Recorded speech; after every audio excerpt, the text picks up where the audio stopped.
Hello and welcome to your in-depth weekly horoscope for week commencing the 13th of March for the Sun or the Ascendant. I'm going to give you some standout details from this week that we can all relate to collectively, but please stay with me. I will then dive deep to give you in forensic detail all the ins and outs particularly relevant to your sign. Now, Mars and Neptune have been forging a really debilitating square, which was the biggest feature of autumn in the northern hemisphere and the spring in the south, and that's being repeated, and it comes up to its high point on Tuesday. With Mercury also advancing in the sign of Pisces to join up with Neptune, I think it's true to say that fact could really be stranger than fiction this week. And because the quarter moon on Wednesday is in the amplifying sign of Sagittarius, if we are feeling something very deeply, the chances are we are going to feel it to the nth degree. However, on Thursday, Venus returns to one of its two home zones, Taurus, and also forges a very stable link to Saturn. And I think that can be very helpful to get our feet on the ground, to try to decipher what's really what. And also, the angle between Venus and Saturn links in nicely to the Sun's final moments in the sign of Pisces, where Saturn is as well, which forges a great sextile to the planet of change, Pluto. So something in our world could transform as this week goes on.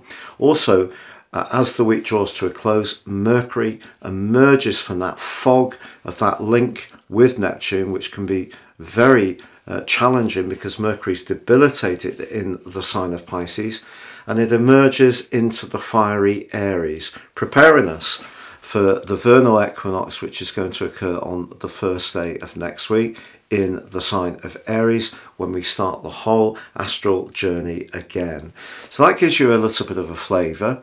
Please stay with me for your individual forecast, but if you are new to my channel, it's great to have you with us. This is very much a community, and please feel you can comment. I interact with all comments, but please do subscribe too. So Leo, your friendship group may have gone through some changes in recent months, or perhaps it's your interests or the people you connect to around them.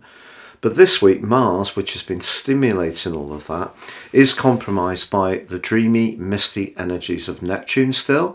That becomes exact on Tuesday. But Mercury comes into play too.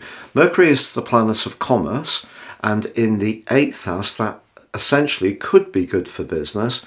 But because for you, the sign of Pisces, which hosts Mercury, sees it in its detriment, it means you need to really analyze any information you're looking at with a great deal of precision in order to put any doubts or confusion completely out of your mind. Fortunately, Venus, the planet of money, moves into a very notable position, its home sign of Taurus, at Thursday, and that also links in a very constructive way to Saturn, the planet of things that we build, the structure of things. So it is possible that you can get to a much better position.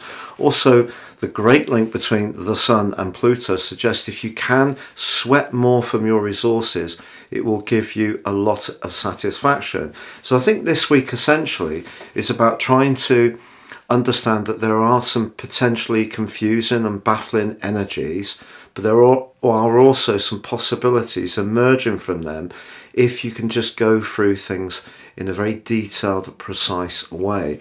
With Mercury moving out of Pisces on Sunday into your sister fire sign of Aries, that's a great change for you. And that can see you wanting to open up your horizons, perhaps even planning a holiday, a vacation, a course of higher education, or something to do with your career, learning new skills, but certainly a breakout moment as this week draws to a close.